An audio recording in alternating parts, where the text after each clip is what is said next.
One way to increase the scares in any horror movie is to add creepy kids. Nothing worse than evil children, right? While movie history's full of little freaks, here are a few horror movie kids who grew up to be stunning. Felissa Rose. Sleepaway Camp from 1983 is one of the greatest low-budget slasher films ever, with possibly the most insane twist ending filmed.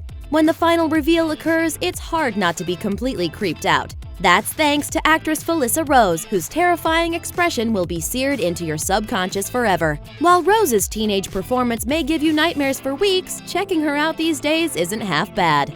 Daveigh Chase. Few movies create a creepier series of images than the sketchy black and white footage of 2002's The Ring. All that creepiness was provided by 12-year-old Daveigh Chase. Since The Ring, Daveigh's most notable role was in HBO's Big Love. Danielle Harris. In 1988's Halloween 4, Michael Myers returns, and this time his niece Jamie, played by Danielle Harris, is on his list. In a twist, Jamie becomes the creepy villain just as little Michael had all those years ago. If you've seen Harris recently, you'll notice she's become a gorgeous scream queen with roles in numerous horror films including the Bloody Hatchet trilogy, Urban Legend, Rob Zombie's 2007 Halloween remake, and its 2009 sequel. Horror just seems to agree with some girls. Isabelle Fuhrman. Isabelle Fuhrman is why 2009's Orphan is memorable. Her turn as a psychotic little girl elevates what would be an otherwise forgettable film to a horror movie worth watching. I have a special surprise for you, Mommy. You do? I picked these flowers just for you. Esther? Isabelle turned 18 in 2015 and is quite the looker. She returned to the horror scene in 2016 with a starring role in Stephen King's Cell. Miko Hughes. Creepy Miko Hughes takes home the Creepy Kid Prize for his starring role as Gage in Stephen King's Pet Sematary from 1989, the impossibly adorable little boy who becomes the impossibly terrifying villain. I'm glad to something, Mommy. These days, Miko is still acting, but he's less scary little doll man and more handsome indie film guy. He's even done some directing.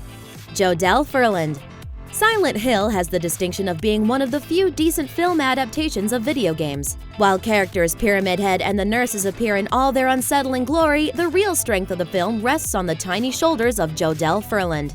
Ferland was also in Wes Craven's They, Terry Gilliam's Tideland, The Unsettling Case 39, and the made-for-TV remake of Carrie. Ferland even had a small role in Cabin in the Woods as the one-armed backwoods zombie girl. Basically, Ferland grew up giving people nightmares. And she's still acting, having appeared in the non-horror sci-fi TV series Dark Matter. Kirsten Dunst. Given her long and impressive career, it's entirely possible you forgot that Dunst's first major motion picture role was as Claudia in 1994's Interview with the Vampire. As a forever child with the mind of a predatory adult, Dunst spends the better part of the movie as a carnivorous living doll with tight curls, fancy ball gowns, and fangs. Obviously, Dunst went on to great success from the original Spider-Man trilogy to the hit TV series Fargo, to name a couple. Just goes to show, it doesn't matter how creepy you are when you're a little kid. You too can someday kiss an upside-down Spider-Man in the rain. Dare to dream, girls! Thanks for watching. Subscribe to our YouTube channel to watch more videos like the one you just saw. And leave us a comment to let us know which creepy kids we should have added to the list.